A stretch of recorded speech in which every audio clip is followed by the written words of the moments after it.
all the time. Check out our TV guide, packstereo.tv/TV guide. But the why, Victor, the why, when they come up to us and they say, why, why do you do what you do? I say, first of all, calm down. We do it because we love doing the impossible and being and living the dream. And we do it also because it's the rum. The rum. No.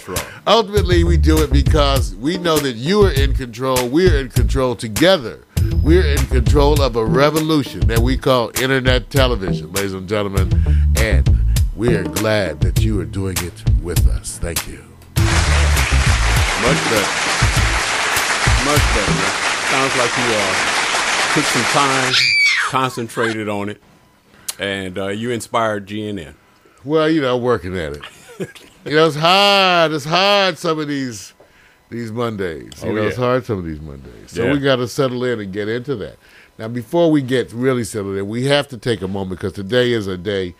We wanted to get through that initial thing because we have to bring certain bad news, and sometimes there's no other way to do it. But we lost a dear friend, and today we're going to be part of the memorial service. We're going to go over there too. But we lost a dear, dear friend, Cleopatra Girl, publicist to the stars. Take a look here. Eugenia Wright passed. Vic, you want to tell them what you know, at least what? She passed, I believe, and it just because we've been. She's been sick. Turns out she's been sick for a month since the All-Star game. 2 days after the All-Star game, from what I gather. I don't have all the details. I'm gonna be very careful. I just know that it started at that time, and the series of things occurred as it relates to her passing. And all we want to do is just say that it definitely caught us off guard because we know Eugenia in one way only, that she's lovely, spiritually alive.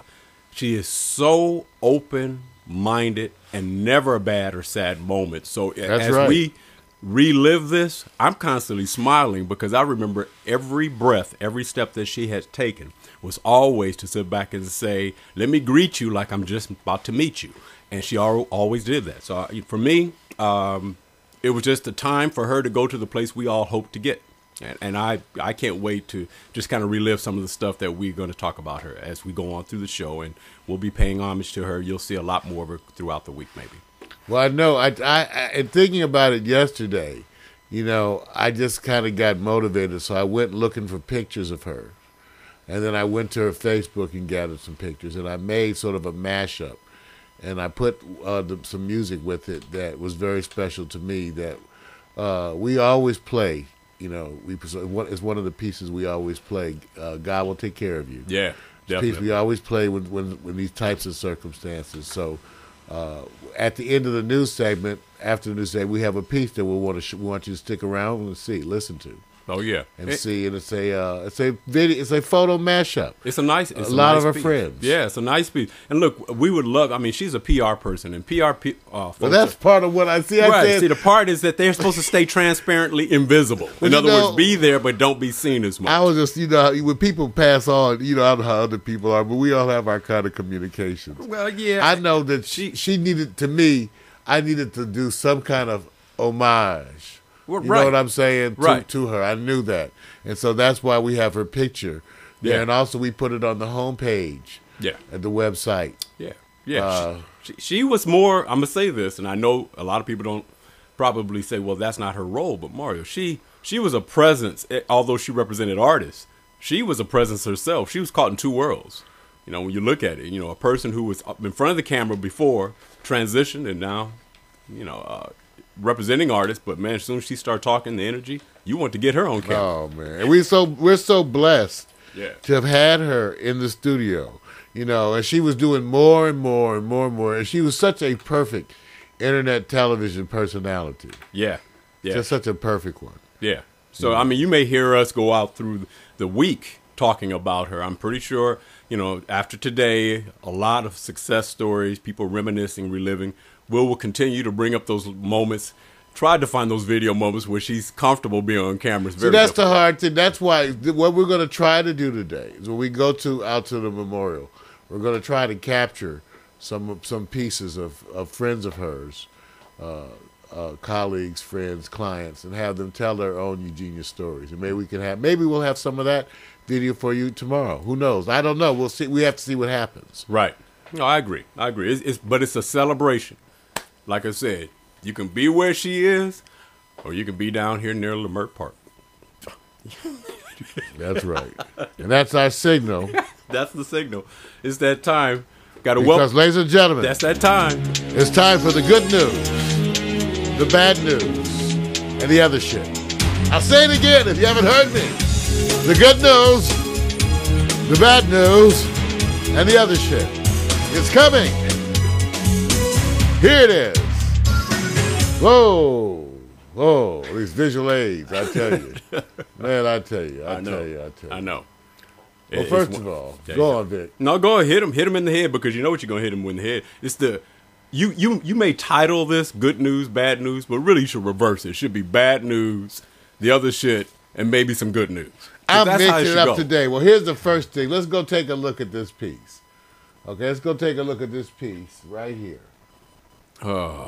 This one, because we got to say congratulations. Thank you, Al Jazeera. Okay. We're going to say congratulations to India for the Cricket World Cup, everybody. It's a big deal. Yes, sir. I think it's been like 20-some years. It was a day millions celebrated. After 28 years, India brought the Cricket World Cup home. And what a party it was.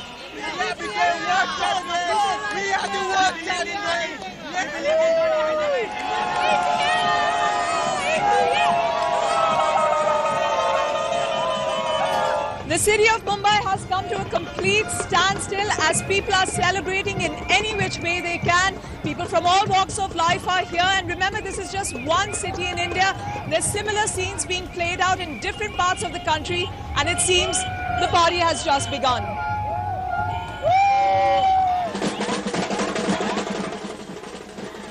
Adding to the jubilation is the fact that India is the first country in the world to win a World Cup title on its home soil. But victory wasn't that easy. Sri Lanka set India a difficult task to claim the sport's biggest prize. But fans kept cheering and praying until the very end. And it worked. As the last winning run was hit, pure joy resonated across this nation. And in a country where deep divisions among people still exist, in the end, it was sport that brought them together. Prerna Suri, Al Jazeera, Mumbai. I want to thank Al Jazeera for that piece, you guys. Wow. And just so you guys know, that's not machine guns you hear in the background. That's a nail gun. And they chop it down the tree. We're lucky enough. Well, we are construction friendly. That's right. We're construction friendly because we need work around this place. Not these old money pits. I love this house. No, you can't. We're getting the place fixed up because we're getting ready for more performances here at the studio. Yes, sir. All right. So we want to once again give our congrats to India. Yeah. You know, the Cricket World Cup. You know, I didn't realize how big it is. I mean, I might have to, look, when I cover sports, I know a lot of folks are going like, okay, that's working over there in that little plot of land you call the U.S. of A., but beyond the Atlantic Ocean, depending on what direction you're going in, I'm just going to have to cover the crickets, man. I mean, I got to get into the whole thing, man. You a tea and crumpet man, Tea and crumpets. Yeah, I mean, crumpets you go over are to Europe, biscuits. Because, Mario deals with royalty all the time. He just the Empress DeVoe. So I just want y'all to know that there's times where we have to use the little pinky finger, tea and crumpets, that little cup. You know how it is, man. I'm working on it. Well, I don't even know how to segue from that. I just get stuck. Wait a minute. You guys, it's hard Mondays, because I had a busy weekend. In fact, it's so busy that I'm not feeling right because I haven't listened to this week's Matt McAllister. Yeah. Bro, every week, Mac McAllister, the G&M Bureau Chief, he produces a weekly segment that I listen to weekly. It's Retro Jazz and Blues, and it's online with mac.ning.com is the site, and you can go there and check it out. I got to tell you about it because that's why I'm not right today. I know. I'm not right. You know, they say that about women. Rosso classic. They say, they say that about women. They say, I would be all right, but I'm not right today. My man didn't treat me right. The women complaining, But then for good reason, Mario, because they need better examples of men who are virile, sterile, and mobile like you. Yeah, take one of those at least. Maybe two. Hey, you guys. Okay, let's talk about Japan. It's a bummer, but we got. Okay, you guys, listen. The whole thing, Vic, and as we talking about this, we recognize there's more spillage into the water. And tomorrow we're going to be bringing you a piece that's about this floating island that's being considered. There's a man-made floating island that can store the radioactive water. Because just cleaning up this stuff, you have. So let's face it. It may be a while before people can live in this area. That's the thing people are going to start to realize. And one of the things that we haven't seen really, to me, and you're starting to see some unrest amongst the people in Japan, is the government really needs to have a wholesale relocation of a huge amounts of people. Maybe like 300,000 or 400,000 people might have to actually be moved. Yeah. Because how long before this area is habitable? They're just now indicating that it may take a while. Like Chernobyl? Yeah, you can't live there. Yeah, in Chernobyl. This could be like you can't live there for like 100 years or 60. Something like that. Oh, I'm shocked. I'm sorry, Mario. As I switched the camera, I saw somebody over my left shoulder. Caught me off guard. I was just on the phone with her. It's haunted. And I the feel place bad. is haunted. I feel bad that I didn't greet her with the love and respect that a brother should. Let me bow to the Empress DeVoe of Leimert Park. Keep your head up. You never know. They do stuff. I'm sorry.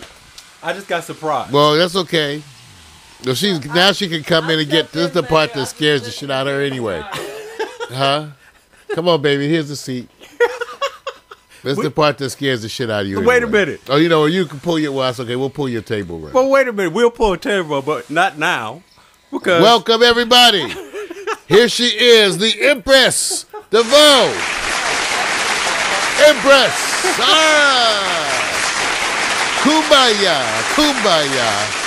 Kumbaya. What? Yes, I'm dressed a little different today. Well, you always dress a little different. A little. So anyway, you said you're not yourself today. Well, it's a lot of stuff. First of all, work, weather. We lost a dear friend. We told him about we told him about Eugenia. We're going to be going to her service today and trying to capture some people, commenting about it. But we talked about that, and so then we had to get to the bad news, and so we were into the part that I know affects you. This affects you. This whole thing with Japan, and saying that really, the people are getting a little frustrated. What you really need to do is move everybody out to temporary shelters into some real places. So you got to have like government housing for them, like refuge. So you have to build things, set up housing, move them into the cities, wherever, job, retraining, get ready for a long haul. Right. And that's the part you haven't seen from the Japanese government. Now, let me because I'm going to give you the best case scenario. Okay. That's if they did everything. This place that they're realizing with this kind of a spill, that land, those places, a lot of that's not habitable for some time. Right. I can't wait to hear the estimate of how many acreage or acres is lost for what they call the next generation. Because that's what you're saying. Exactly. That's what we're talking about.